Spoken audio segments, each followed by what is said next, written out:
ఒక సాక్షి పేపర్లో సాక్షి పత్రికను ఒక రోత పత్రిక అంటారు. ఒక మంచి వ్యక్తిత్వము ఉన్నటువంటి వ్యక్తి ఎప్పటి కూడా నంద్యాల చరిత్రలో 40 సంవత్సరాల నుంచి ఒక ఆరోపణలు వ్యక్తిపై ఇటువంటి తప్పుడు ఆరోపణలు చేసినటువంటి ఈ రోత పత్రికపై ఖచ్చితంగా పరువు నష్టం దావా వేస్తామని చెప్పి తెలియజేస్తున్నాము.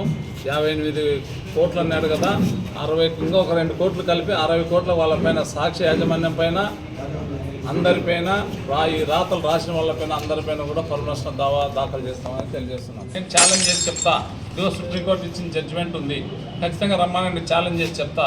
సాక్షి పేపర్ లీగల్ ఒపీనియన్ తీసుకోమని చెప్పండి, నేను జడ్జిమెంట్ ఇస్తాను. లేకపోతే పరువు నష్టం దావా ఖచ్చితంగా వేస్తామని చెప్తున్నాం. ఒక పరువు గల వ్యక్తి ఎన్నో పదవులు అనుభవించేటువంటి ఫరూక్ సార్ పేరు మీద అభియోగం చేయడం చాలా తప్పు అని చెప్పేసి రోత పత్రిక వాళ్లకు లోకల్గా ఉన్నటువంటి రిపోర్టులకు చెప్తున్నాను. తప్పుడు వార్తలు రాయడం మీ నైజం. మీ నాయకుడు ఒక తప్పుడు వ్యక్తి, మీరు ఒక తప్పుడు పనులే చేస్తున్నారు.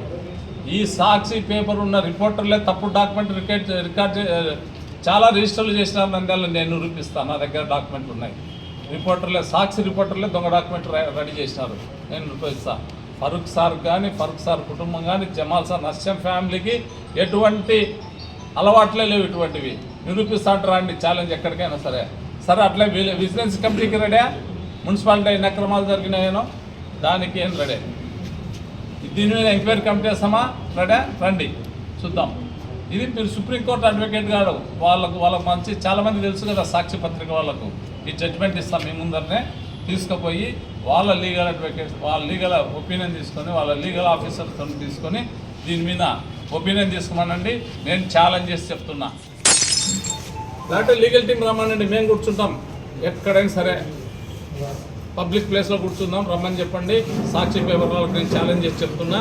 మీ లీగల్ టీం తెచ్చుకోండి, మా లీగల్ టీం వస్తాము, దీనిపైన చర్చిస్తాము. దొమ్మ ధైర్యం ఉంటే రండి, లేకుంటే పరువు నష్టం దావాకు సిద్ధంగా ఉన్నానని చెప్పి తెలియజేస్తున్నా.